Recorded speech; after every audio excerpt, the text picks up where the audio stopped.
Olá pessoal do Café com Leitura e você, vamos continuando no nosso livro, a nossa nova aventura,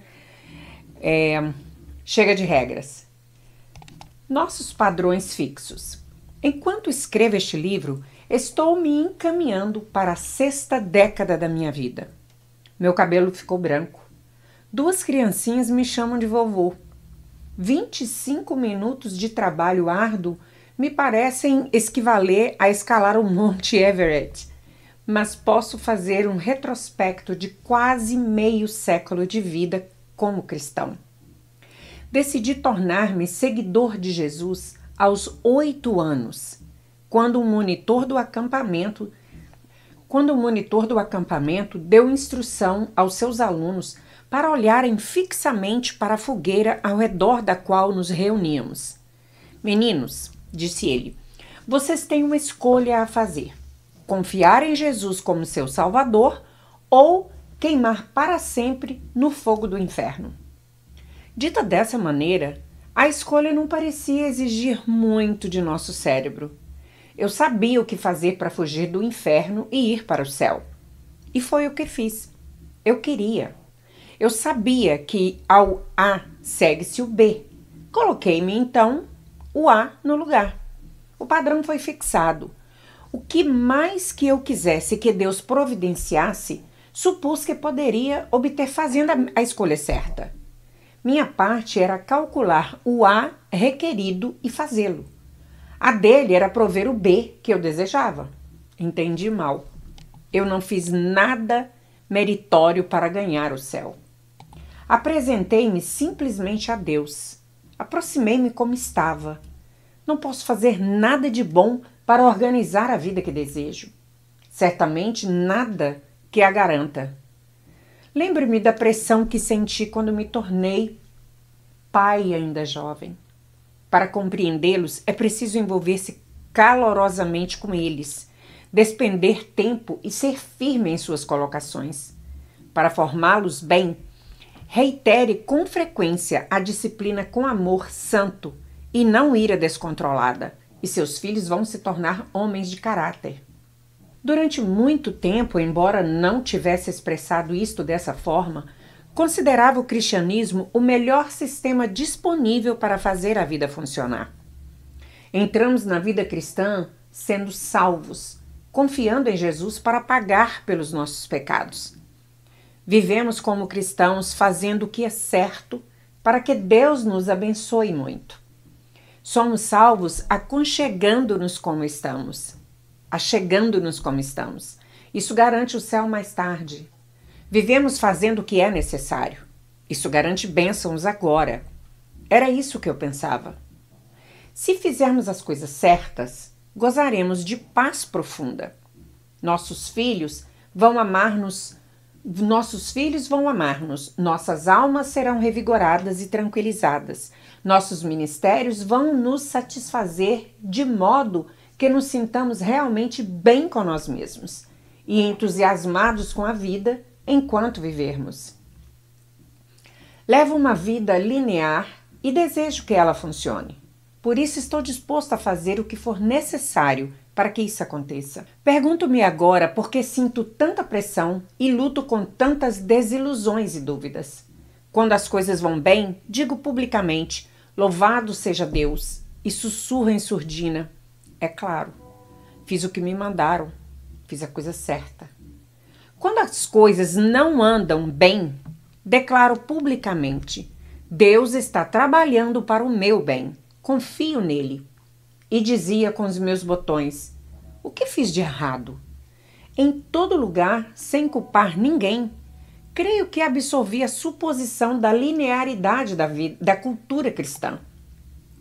Sou naturalmente atraído para a linearidade porque ela me permite maior controle dos meus atos. A ideia que tenho dela me foi comunicada de inúmeras maneiras como a base apropriada da vida cristã.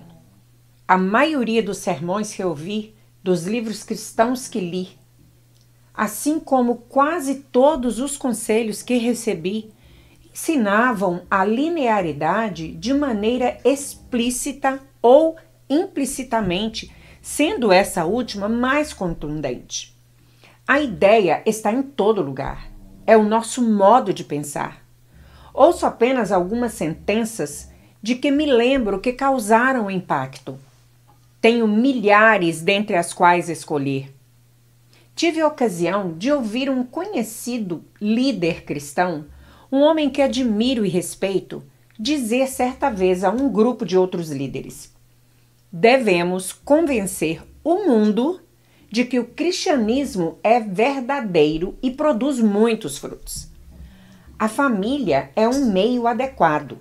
Precisamos de pais cristãos para demonstrar que educar filhos segundo o plano de Deus produz o tipo de filhos que todo pai deseja. Outro homem, um presbítero numa igreja que frequentávamos, quando nossos filhos estavam na pré-escola, estava contando sobre seu filho adulto. Com o rosto brilhando de prazer, ele compartilhou: ele acabou de receber uma ótima promoção no trabalho. Seu salário quase dobrou. Deus é tão fiel. Lembro-me de quando nosso filho entregou sua carreira a Deus. Vejam o que está acontecendo agora. Uma missionária não conseguiu conter as lágrimas quando me contou que a filha estava grávida de um nativo num povoado vizinho. Deveria ter passado mais tempo com ela. Estive tão ocupada com meu trabalho de tradução para a missão que pensei estar fazendo a coisa certa. Um jovem solteiro meneou a cabeça perplexo. Tudo o que queria era uma família. Segui a Deus toda a minha vida. Minha oração mais constante era pedir uma esposa e filhos. Não entendo. O empresário que enfrentava um processo judicial que poderia arruiná-lo financeiramente, declarou: se houver qualquer tipo de justiça no mundo, vamos ganhar este processo. Não fiz nada de errado. Entreguei minha empresa a Deus a partir do dia da sua inauguração e me conduzi com integridade desde então. Um profissional aposentado lamentou: Deus achou por bem fazer-me alvo de várias provações. Permaneci fiel a Ele em meio a todas elas, porque em minha idade sinto-me como um hipócrita, porque continuo perturbado e desanimado, cheio de dúvidas e odiando a mim mesmo. Vou propor um pensamento radical. Talvez tenhamos entendido tudo errado.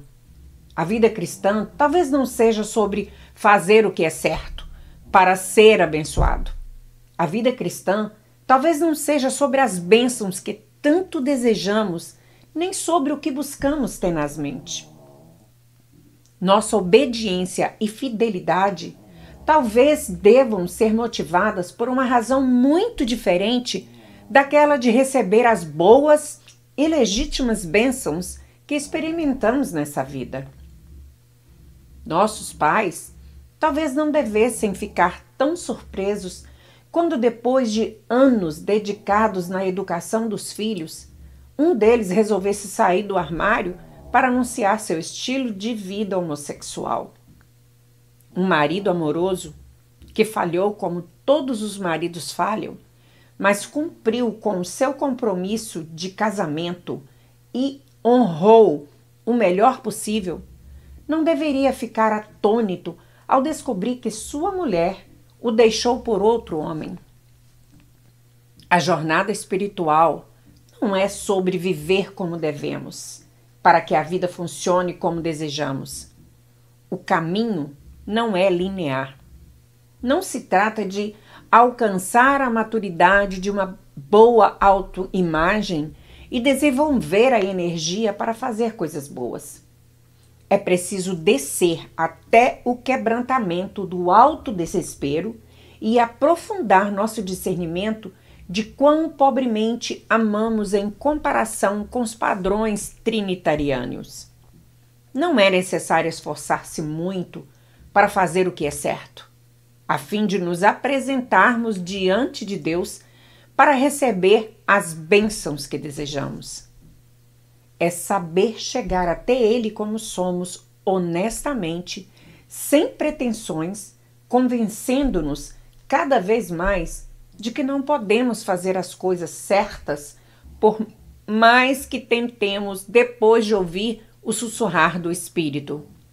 Bem-vindo, você está em casa. É amado. Terá poder para falar com sua própria voz e ouvir a voz de Deus que se derrama sobre você como um canto cheio de amor. A jornada secular arraiga-se na linearidade, a servidão do controle. Faça isto e aquilo acontece. É assim que as coisas funcionam.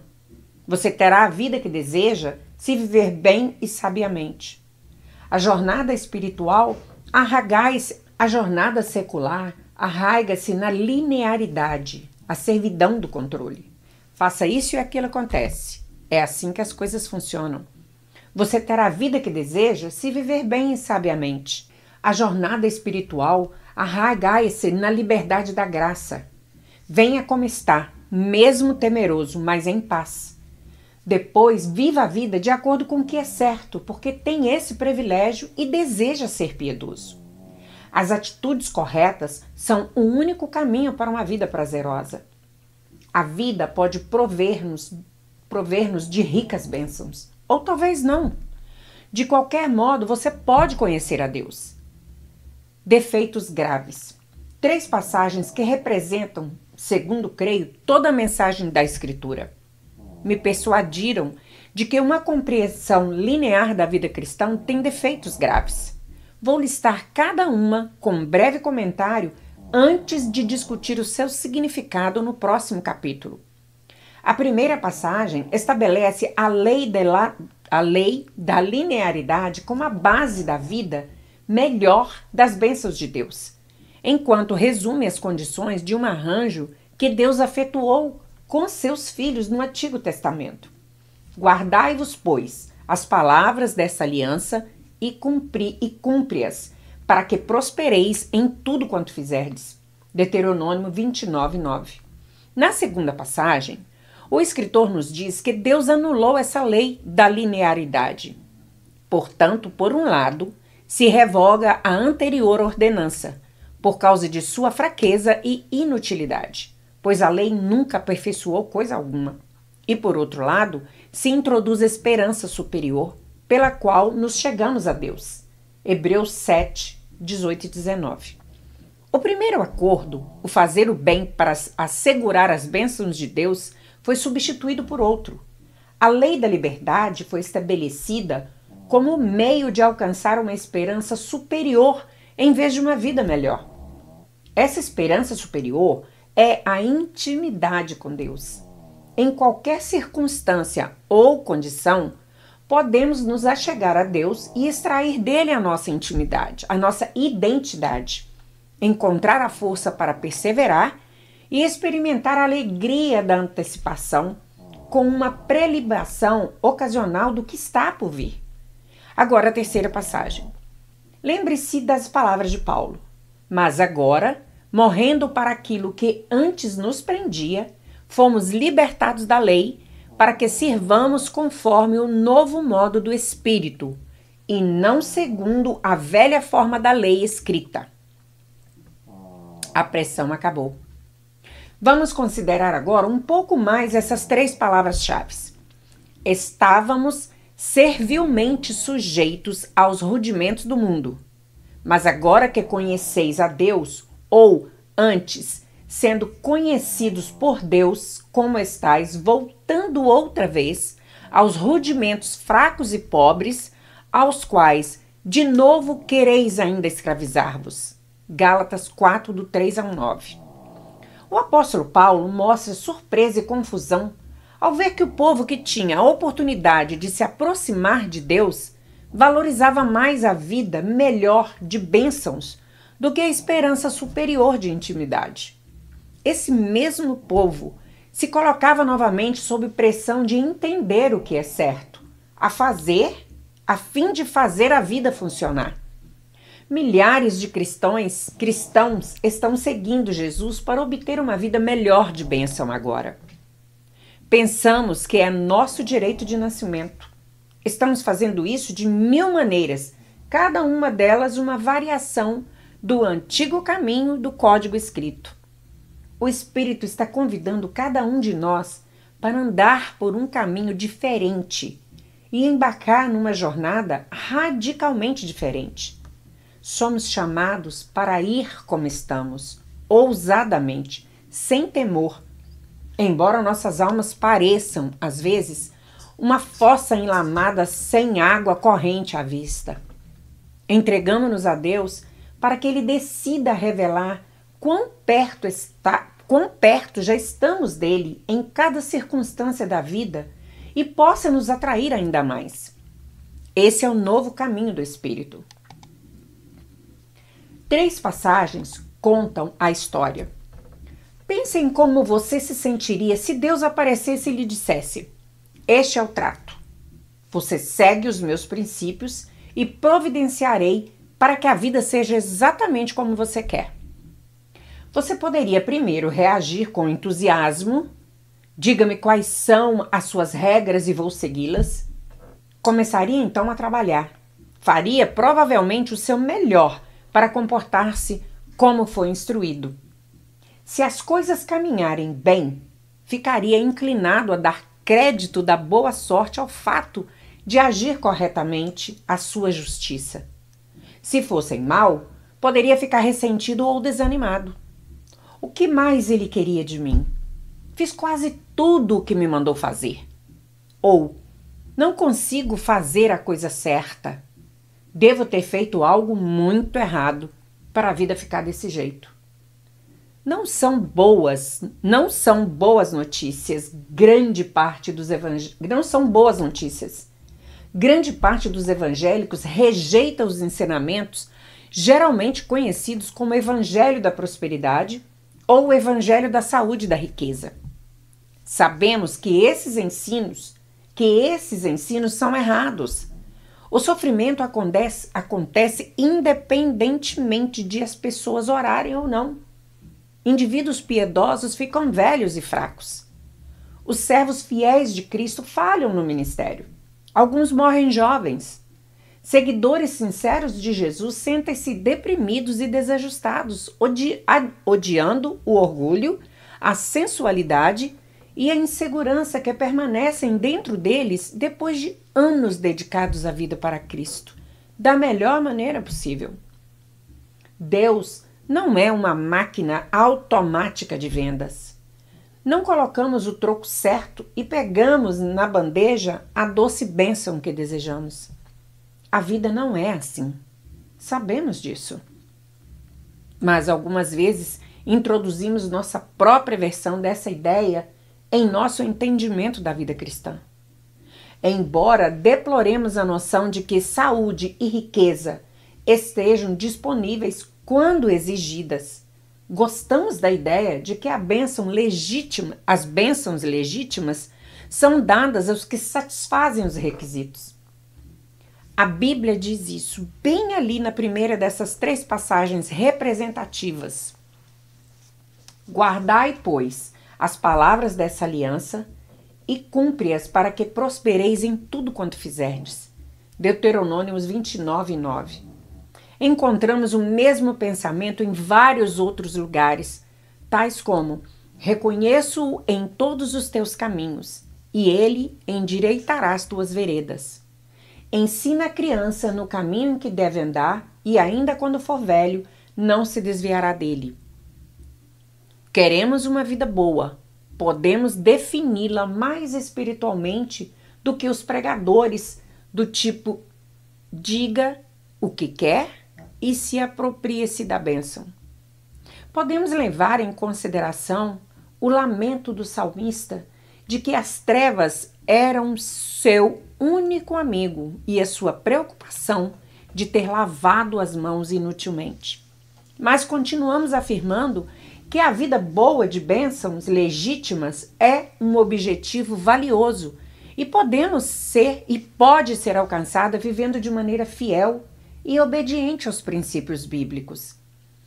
Bons relacionamentos familiares e experiências comunitárias aliadas a um bom ministério que nos dê algum significado e satisfação pessoal das boas experiências de Deus podem nos trazer bênçãos. Tudo o que temos a fazer é viver piedosamente, orar muito e esperar grandes feitos do nosso grande Deus. Note-se, porém, algo que é facilmente ignorado. Uma vez que aceitemos esse arranjo linear A e depois B, você faz isto, Deus fará aquilo.